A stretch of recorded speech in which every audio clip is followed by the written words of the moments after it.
There are many, many words that have been repeatedly used in the marketing of sports games, but there's one that's always bugged me the most. It's not because of Madden's state, not because of a funny physics engine in F1, and not because FIFA resembles playing soccer less than Rocket League. It starts with this.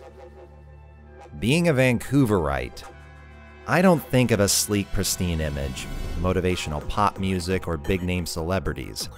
I think of blood, sweat, and tears. Screaming, swearing, fighting, burning, and in the case of my hometown, all of those things at once, and not even for the first time.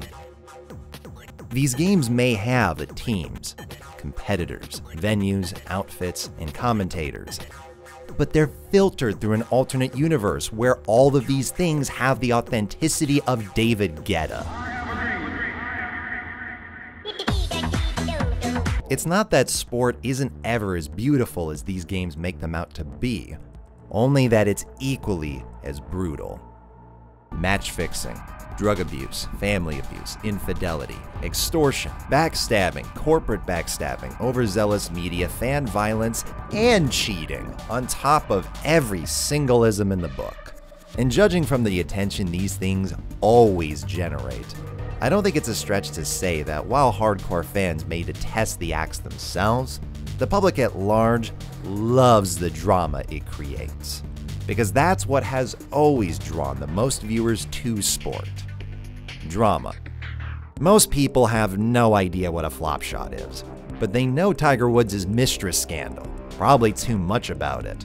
And it was witnessing a golden boy fall to one of the biggest celebrity scandals in history and failure to keep his failures off the course, which made his 2019 Masters victory a comeback powerful enough to move the world. That's drama. Drama that none of these games have. Oh, they'll use that word in marketing as well. But by and large, the most you'll actually get in these games is a couple player interactions, seasonal rule changes, cutscenes, or actual gambling. Making these games resemble sport no more than before I was born and NHL had blood on the Genesis. I'm not saying Madden 25 needs to open with that scene from Casino, but it needs life. Something beyond stat screens or ball physics. And one of the ways you can add life to your game is drama.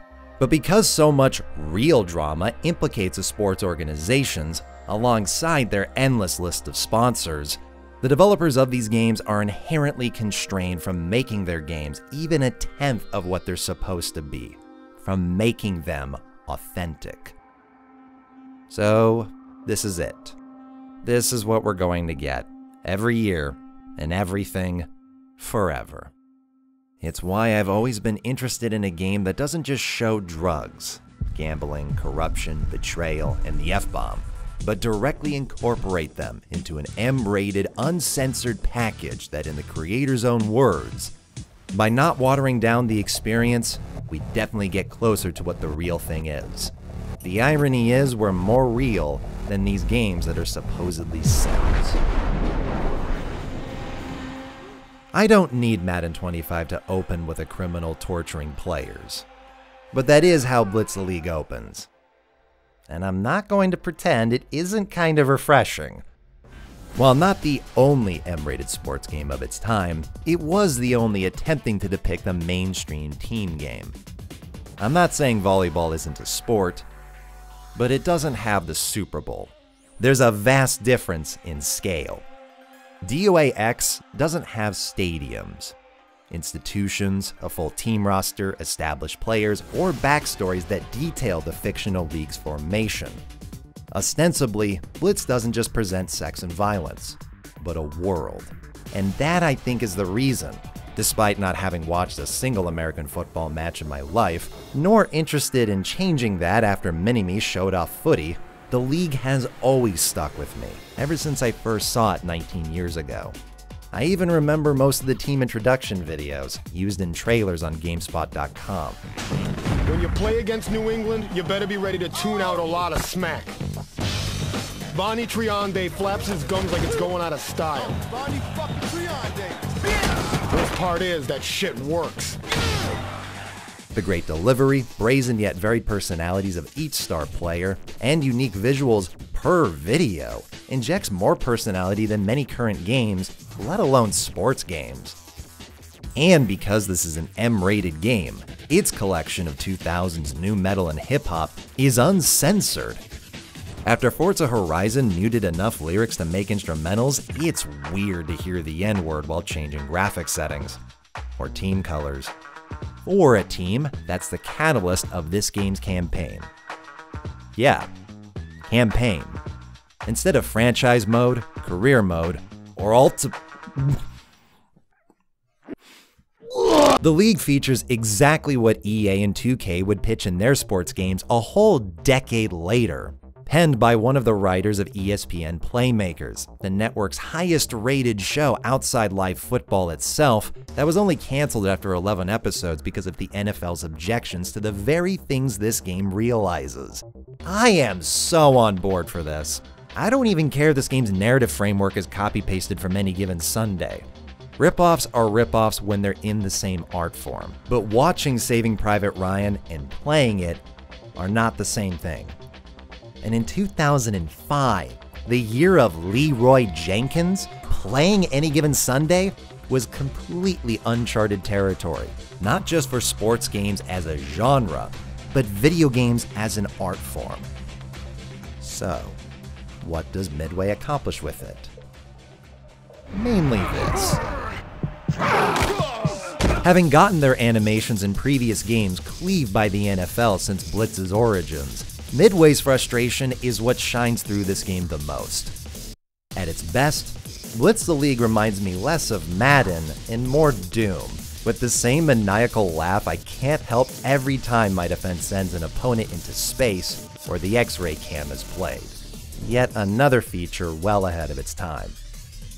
It's hard not to have fun in your first match of Blitz the League, not just because of the blatant violence and debauchery, but also a cinematic presentation that portrays everything from trash-talking players, coaches losing it over downs, and the varied music selection accompanying cheerleaders with enough flexibility to impress Garrus Vakarian. There's an immediate novelty to this game.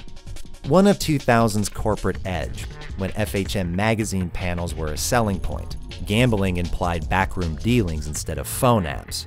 The F-bomb was treated like a real bomb, and drugs were treated like a nuclear bomb. However, there's this TV show with drugs, sex, violence, and bad language. Am I describing The Witcher, The Wire, The Boys, or The Sopranos? None of these things each show has are what they're about. Saying The Wire is about drugs is like saying Call of Duty is about war, or Top Gear is about cars. These are all just subjects, and the interest a subject brings is not inherent. It all depends on what's accomplished with it. So, another way of answering the question, what did Midway accomplish with the League's M rating, is not much. I admit, the X-rays do lead to plays and thrills that I wouldn't get in a traditional sports game. But the appeal wears off faster than Coke, just as they always have in every other game since. Not only is there nothing beyond betting against other teams, because the campaign stops progressing if you fail to win enough matches, there's never a reason to bet anything other than the maximum amount against other teams, making the system completely redundant. While most famously used on the field through an animation every video review demonstrated, the bulk of drugs used in this game are just a stat booster from the training menu. They're not tangible. They don't do anything, not in gameplay, not in story, not even visually in your players. For all the pomp and circumstance of this game being banned in some countries, I've seen more drugs on Alvin and the Chipmunks. There's less than nothing here. Literally the only unique idea in this category is sending prostitutes to a rival team to lower their energy. And it's accomplished via a menu that's even more basic than drugs and gambling, and you don't have any control over when it opens. It's almost making me miss the fucking war meter. Almost. You know, while I've joked about how silly the censorship is in Need for Speed Most Wanted, It didn't seem to stop people from adoring that soundtrack, nor be filled by the company best known for SpongeBob SquarePants. Who gives a hairy fuck? And actually, the most memorable lines in this game are from those pre-rendered videos. The actual trash talk from players is just... Listen to me, boy. You have got to be kidding me with that. Weak. How does uncensored dialogue have less oomph than the censored words of real life? And God help these boys if they met the duo from Class of '09. Do you get turned on by the paperclip guy in Microsoft Office? What story? There's barely over 15 minutes of cutscenes, and no scenarios beyond a match with the New York Nightmares. There's just the occasional text and team intro. The marketing had so little to work with, they even had to resort to using a post-credit scene in their trailers. Not to suggest that I want more cutscenes. The plot's got less going on than F1's Breaking Point, and longtime viewers know I do not say that lightly. The story of a naive up-and-comer swallowing lies about contract payments might have been dumb, but even that's an improvement over the rookie's plotline in this game of, I want a fucking cheerleader! This is not a mature game in anything other than 2000's excess. It's less explicit than a St. Anders Club Penguin video. It's the 14-year-old atheist of sports games that ultimately isn't any more authentic than Madden is. Which wouldn't be a problem if that wasn't exactly how Midway pitched it. And yes, that is the font they let someone use. But even removing that expectation, and just taking this game for what it is, it can't reach anything near its potential due to its impressive lack of depth. Since my video on them years ago, I have gotten bored of F1's career mode after years and years of upgrade trees and lifeless interviews, but I've had to reevaluate just what I'm taking for granted. Because once you've played that first match, you've experienced everything there is to experience in Blitz the League. The animations, music, and dialogue from players and commentators isn't repeated in your 20th, not even your 12th match, but the second, in a campaign that demands 30. Blitz the League isn't a game, it's a prototype. One of those bare-bones early 2000s experiments that would never get the second chance it deserves to become more than the minimum viable product it released as. Only it did. Despite the League's limited sales and Midway's nosedive into bankruptcy, Blitz was granted the opportunity of Hitman, Metro, and The Witcher to take a niche but promising game and realize its potential to the masses. It didn't. I don't like saying this in a game where Vancouver's not just featured, but one of the highest rated teams in the game. Blitz the League 2 is in many ways a step back from the original, littering itself with awful minigames, LA Rush looking ass cutscenes, and the tech being held together with spit and Kleenex. Not to call it lazy, there's obvious evolution of its X-ray injuries, performance drugs, and celebrations, all with the obvious intent of making the game more over the top. But then its cutscenes have quadrupled in screen time, seemingly with the intent of players taking the League more seriously. The plot is pretty fucked up, involving drugging, politics, nepotism, prison, framing, and blackmail, making it even weirder to hear a straight-up parody of John Madden in the middle of gameplay. That was huge. Now what I want to know is if they can hang on to this lead. Is that possible? I mean, that's the $64,000 question. I wonder if you divide up the average guy's salary per quarter, if it comes out to around 64 grand. I mean, think about that. We got a calculator here. The problem with doing this is the void in place of Frank further exposes how much emptier this game is. Banana Peel slides notwithstanding, the League's cinematic presentation isn't expanded upon, but dropped almost entirely. Players don't trade verbal kid gloves anymore because they don't say anything at all to each other, and everything else is either a minigame or unchanged from the previous game. Though, judging by the desynced audio, broken instant replay feature, and hitches between every injury, I'd bet the money Midway had, these things also stemmed from a rushed development cycle. In terms of sequels, this game is less Mass Effect 2 and more Rage 2. Not bad, not outright worse, but is somehow more confused about its identity. I kept asking in the middle of a match, who is this game for? And I'm not saying it serves no one. If Shadow Ops Red Mercury is perfect for me, then anything can be for somebody.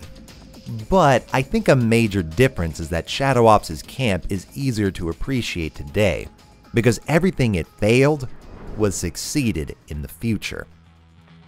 Meanwhile, I've been dreaming about an authentic sports game for years. Something that takes the emotion of Warrior, Rush, or Challengers, movies which themselves are a rarity, and map it to a controller.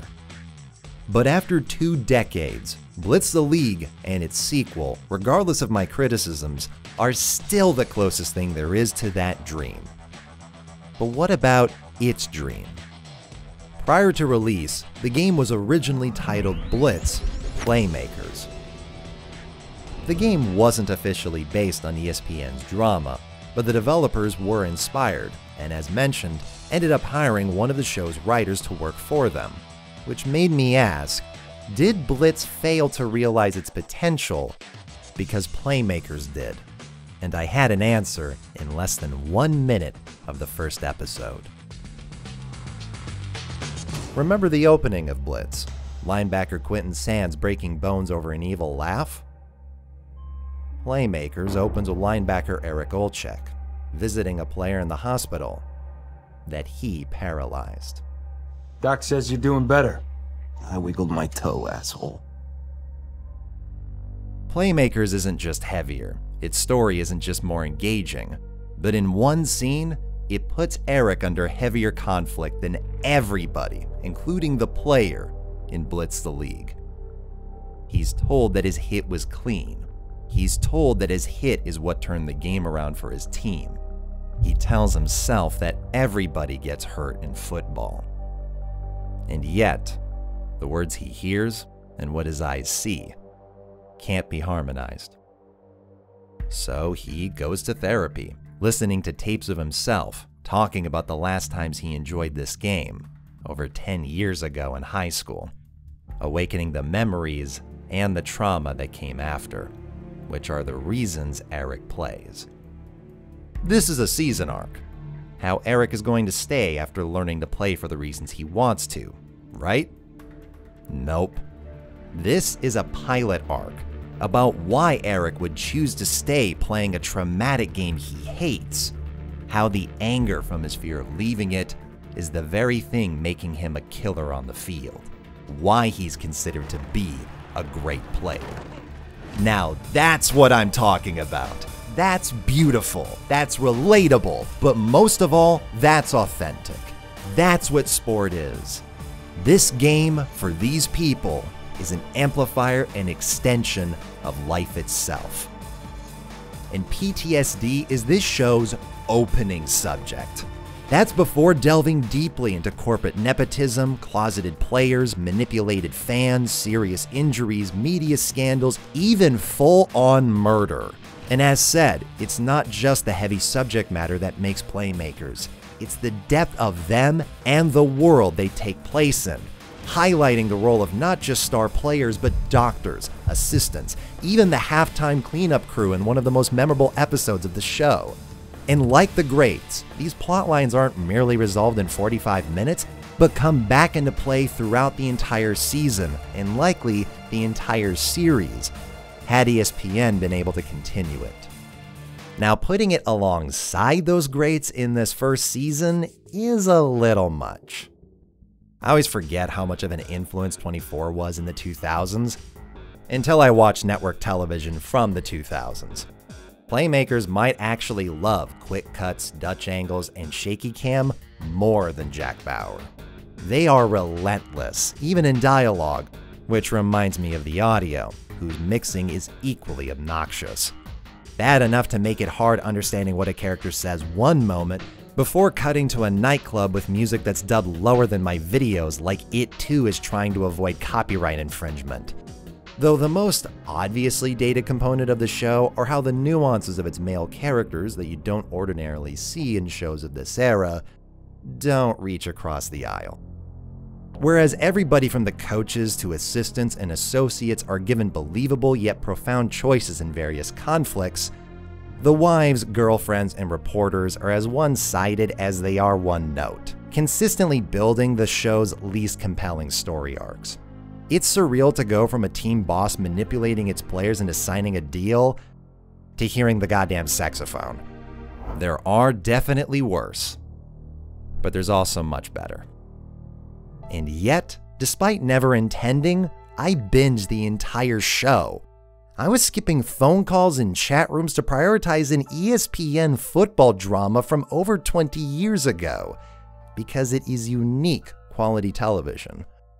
There wasn't an episode I skipped, nor a main character I was disinterested in, even after some of the horrendous shit they do, because the show's layers contextualize not just their mindset, but their upbringing, their environment, their friends, desires, and pressures. By the end of the show, you feel like you've gotten a perspective on everything. From cutting holes in shoes to fit the bandages protecting a player's mangled toes, to undressing for the piss man, to the team's doctor clearing a player they know has a kidney disorder, and the player deducing right then and there that his doctor is being squeezed by the bosses. It's a world I'm still thinking about, a world I want to delve deeper into right now, but it's one I think you should see for yourself, especially when it's as of now, right here on YouTube. I completely get why Blitz was inspired enough to, for a brief moment, name itself after playmakers. But to be frank, it would have been an insult. Blitz the League is to playmakers what Reservoir Dogs, the video game, is to Reservoir Dogs. It's not brain dead, it's not apathetic, it's certainly not lacking ambition, but those things don't stop it from being a shadow of its inspiration. I find Blitz the League all the more aggravating now knowing that Midway's execution isn't because what inspired them was a one-note fad. On the contrary, the show uses every opportunity its M rating granted that Blitz dumps on FHM and swearing. Admittedly, you can't open with Eric's PTSD in a game where the best part is holding down the left trigger hoping it's going to break some bones. Games are a fundamentally different art form. You could have bosses do more than leer at the mayor, drugs could be more than stat boosters, players could give more than elementary school insults, and choices could affect more than a war meter. Yet, as wanting as Blitz the League leaves me, it's not to be blamed. Because in terms of where it is on the map, a truly authentic sports game, it's not Halo, it's not GoldenEye, it's not Quake, it's not Doom, it's not Wolfenstein 3D. It's Catacomb 3D. And considering all the money, users, mechanics, and poor fuckers slaving away on a yearly cycle, that would be embarrassing if we didn't know exactly who is causing this. Imagine Wizards of the Coast telling Larian Studios they couldn't have characters curse because it would negatively affect their brand image. And D&D was actually real, and one of the easiest clips to find on YouTube is a famous tiefling saying "fuck you, fuck me, and fuck everybody." That's somehow real life. And I agree with that coach. That is fucking bullshit. And it's not even because I care about sports. I care about stories. And when it comes to story, sport, it's free real estate. It already turns friends into enemies. It already humbles established characters in a new environment. It already changes the rules. It already overwhelms a newcomer. It already mourns the beloved. It already gives children the stress of an adult, and it already raises the stakes beyond an individual's self-actualization. These aren't tropes. They're reality. A world where an artist can accomplish anything they'd ever want, without a fantasy power, family lineage, not even a previous connection between two characters, because the only things that need to bring people together in sport is the sport. It's amazing, and it's why I'm so fed up of it being ignored. sometimes in an entire art form, in the name of one big company helping another big company pretend that we don't already know they're just a bunch of greedy cowards, protecting the pockets their hands are in, funding advertisements in the place of art, perpetuating this paradox that serves nobody buying that product other than the bosses of that product. There's an opportunity to build towards something amazing, and there's even a reference point to start from. I'm not entitled to it. I don't need it in my lifetime. I just hope in the next 20 years that Blitz the League won't still be alone.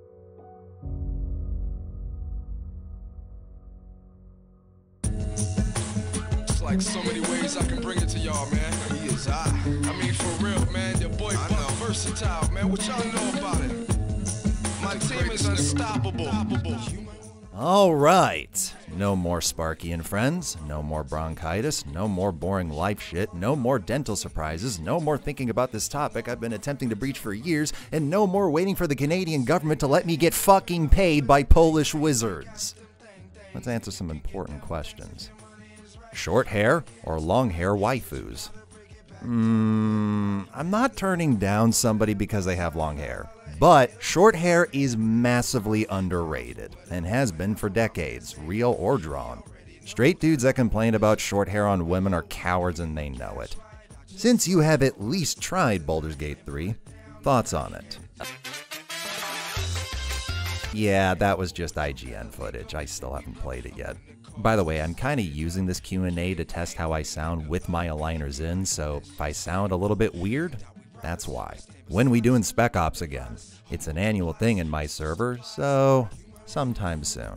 What is the Vibiogami you absolutely despise the most, that you also will never make a video of under any circumstances? I like to think I don't despise any video games. There's not really an excuse to when I've got more great games in my library than I could possibly go through in my lifetime. But you couldn't pay me enough to cover Destiny. Can I be a cameo in your next movie? If you want to fly out to be in the background of a Western, sure. How has your friendship with Hugh Jackman blossomed over the course of your illustrious career, especially now that you've shared the screen with him in more than just a side character role? It's a friendship that practically made itself the instant we bonded over our mutual love for Shadow Ops Red Mercury. When will you start the multiplayer events for your Discord group again? Those were really fun last time. They were really fun, and I still have all the footage from them on my hard drive. You've probably seen them pop up here and there in videos, but they were also really stressful. Less the chaos of playing them and more the chaos of setting them up, as I made it a point to have pretty niche or rare games in the rotation, and sometimes they'd take days of troubleshooting just for myself, let alone diagnosing issues or writing guides for other players, all with different levels of experience in PC gaming. If I could afford to hire someone or a team to curate, I would do it again though, because they are very fun, and there's plenty of games that have stuck with me since getting to play them as intended. Neo Tokyo's amazing map design has been a video concept I've had for years, but I've never had the time to sit down and organize more play sessions to verify the quality of those maps. One day. How high are you? Very. How many of these questions just fucking suck? Not as many as you'd think, actually. What's your guilty pleasure song? The last time I felt guilty playing a song was when GTA 5 came out and I was trying to deny that Britney Spears' More fucking slaps. Today though, I am free. I listen to edgier, poppier, and cornier shit more now than I ever have. You want to hang out, smoke weed, and fill up our bellies with diet soda and play Burnout Revenge on the PS2? You know what's sad?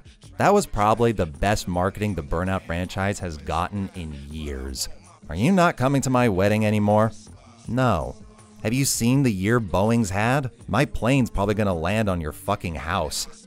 Do you do drugs? I require drugs. What's a not so well known IP you wanna come back, and what would you do with it if you were in charge of development? Ever since making the video, I've not stopped thinking about a sequel to Wet, to the point where I might just have to map out the whole thing to save my sanity. It just has so much potential. But first order of business is casting Shigo's voice actress for the role, and second order is begging Death from Above 1979 to score it. Pineapple on pizza. Hell yeah! team.